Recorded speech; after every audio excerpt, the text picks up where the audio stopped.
Bases psicológicas de la educación musical de Edgar Willems. Capítulo 9. La audición interior absoluta y relativa. La audición interior, en el sentido más completo, es el pensamiento, la ideación musical sonora. Esta no significa solamente imaginar notas, sino también escuchar y recibir pasivamente los sonidos de la imaginación.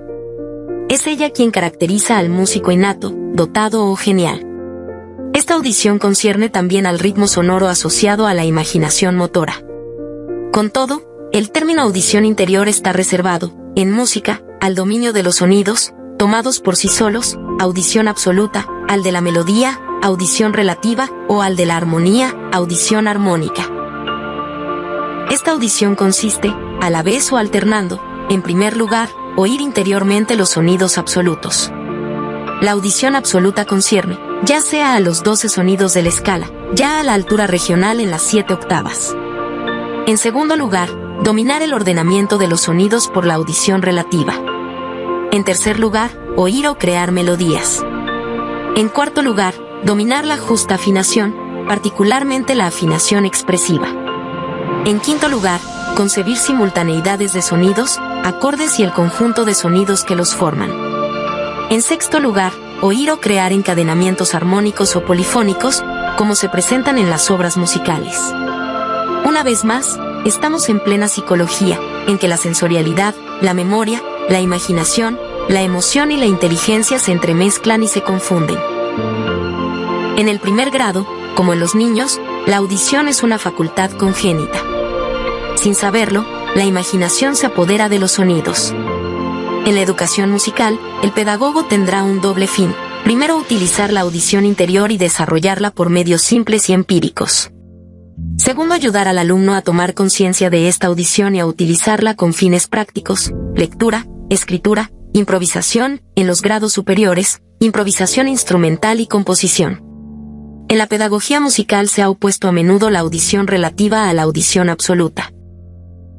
Audición relativa. La audición relativa concierne a las relaciones sonoras. Es una de las características del don musical y la fuente de la creación auténtica. Es evidente que, para ser útil en la práctica musical, debe llevar en sí, además de la riqueza de una imaginación ordenada, una conciencia de las relaciones sonoras. Ya hemos destacado que la música, salvo ciertas excepciones, no se hace con sonidos sino con relaciones sonoras. Para tomar conciencia del ordenamiento y de la naturaleza de las relaciones sonoras, dos medios se hallan a nuestra disposición: los nombres de las notas, que precisan la altura de cada sonido, partiendo de una norma creada, la del diapasón, y los grados, que indican las funciones tonales y que son, pues, los mismos para todas las tonalidades, poco importa que la escala sea diatónica o cromática. El número 7, que es el de los grados de nuestra escala corriente, plantea más de un problema, no solo psicológico sino también filosófico y cósmico, desafiando la perspicacia del intelecto.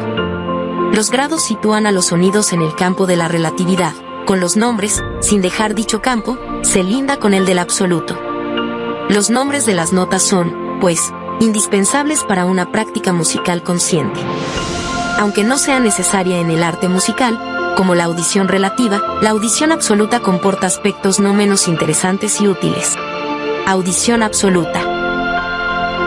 La falta de espacio nos impide hacer resaltar, aquí, más que los aspectos primordiales de la audición absoluta, aquellos que interesan al psicólogo.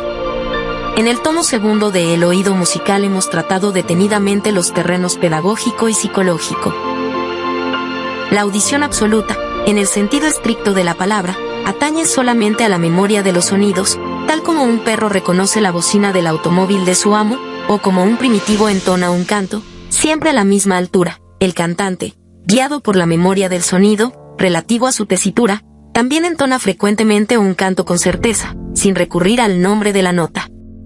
Se trata, pues, de una memoria de los sonidos, que se apoya en elementos psicológicos y que concierne a la altura en la escala total de los sonidos. Un nuevo elemento interviene en lo que se llama corrientemente, en música, audición absoluta. Es el nombre de las notas, que atañe más especialmente a los 12 sonidos de la escala, en el espacio de una octava.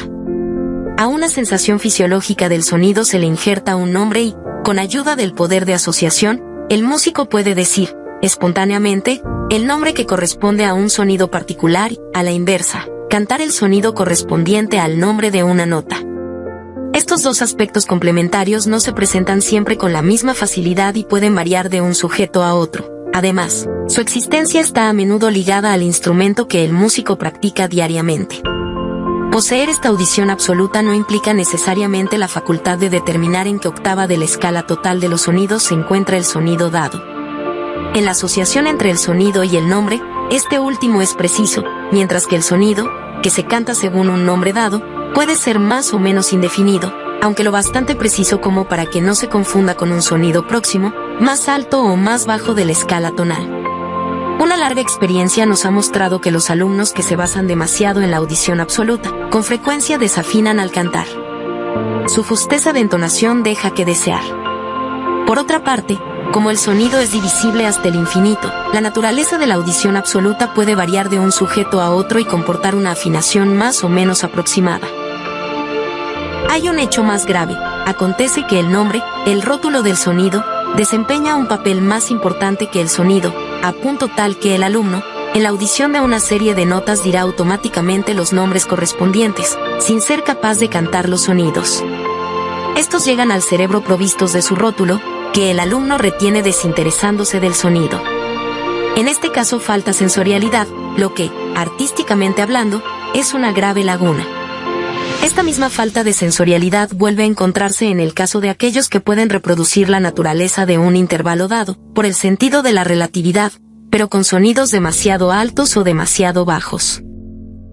Incumbe al educador dar el primer lugar a la audición relativa y velar porque el intelecto y la sensorialidad sostengan y precisen los elementos sonoros de orden afectivo.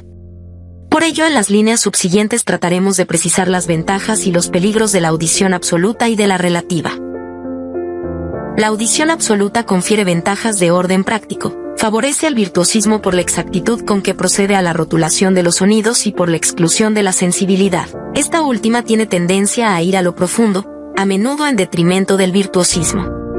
El caso se presenta en diferentes campos, en la lectura, escritura, memorización de trozos musicales, composición, improvisación, dirección orquestal, etc. La audición relativa, en cambio, toca en forma más profunda la naturaleza artística de la música, caracteriza mejor que la audición absoluta al músico innato, y solo ella permite obtener la justa afinación expresiva. Desde el punto de vista práctico, la audición relativa sola no siempre basta, pues es menos rápida que la absoluta. Con todo, para el estudio del doble ordenamiento de nombres y sonidos ambas pueden unirse. Por otra parte, muchos compositores no han poseído audición absoluta. Es sobre todo en el virtuosismo donde ésta complementa, en el artista, la audición relativa. La audición relativa tiene grandes ventajas desde el punto de vista artístico, jamás es peligrosa, lo que no sucede con la audición absoluta. Como es bastante raro que un alumno posea audición absoluta sin tener también la relativa, los peligros pueden ser eliminados o, por lo menos, disminuidos. Infortunadamente, la educación se lleva a cabo a menudo en norma empírica y el alumno, librado a sí mismo, se siente propenso a seguir la ley del menor esfuerzo. Por otro lado, el profesor, aprovechando la facilidad que brinda la audición absoluta, se deja llevar y la explota, reforzándola por la práctica.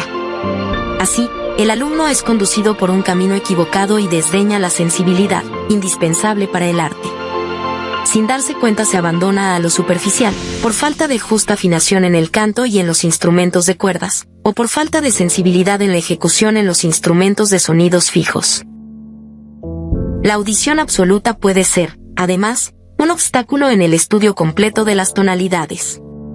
Así, cuando los alumnos muy dotados desde el punto de vista del oído absoluto llegan a las tonalidades que comprenden notas alteradas y que deben tocarse en las teclas blancas, mi sostenido, la bemol, etc., o en dobles sostenidos, la asociación precedentemente establecida actúa de manera automática en favor de las notas blancas del piano. Solo la audición relativa puede establecer bien las cosas sin que sea necesario dejar a un lado las ventajas de la audición absoluta, allí donde esta última no molesta a la audición relativa. Lo mismo acontece, notémoslo a título de comparación, con la lectura musical, en que dos principios complementarios entran en juego, la lectura relativa y la absoluta, a lo cual ya nos hemos referido. Cada una de ellas tiene sus ventajas y deben marchar conjuntamente. La primera tiene ventajas de orden artístico, la segunda posee todos los elementos favorables de orden práctico. ¿Cuántos pedagogos han emitido un juicio erróneo sobre el don auditivo de un alumno, porque no han hecho distinción entre ambas audiciones? Se entiende que es posible perfeccionar la audición relativa. La absoluta también puede adquirirse mediante el adiestramiento, sobre todo cuando el alumno es joven. Niños de 3 años, y aún menos, pueden tenerla en alto grado y cantar, por ejemplo, sin vacilar, las 3 notas de un acorde con sus nombres. El adulto puede desarrollarla, al menos lo suficiente como para retener el la del diapasón o el do, encontrando enseguida las otras notas por relatividad. Hemos dicho que es raro que ambas audiciones estén completamente separadas una de otra. Además de la audición relativa, es posible tener una audición absoluta, no solo más o menos precisa, sino también presente con mayor o menor fidelidad. Puede suceder que se oiga en fa mayor un trozo ejecutado en mi mayor, y que el oído absoluto actúe, aun cuando esté desubicado en un semitono. Hasta podemos provocar voluntariamente esta audición absoluta desubicada, partiendo de una nota, digamos re, y llamándola sol, es decir, una cuarta demasiado alta. Podemos establecer el orden de los sonidos, por el oído relativo, y de los nombres según esta escala arbitraria de sol. En un momento dado, una especie de audición automática absoluta puede instalarse en nosotros, lo cual prueba, una vez más, la relatividad del oído absoluto.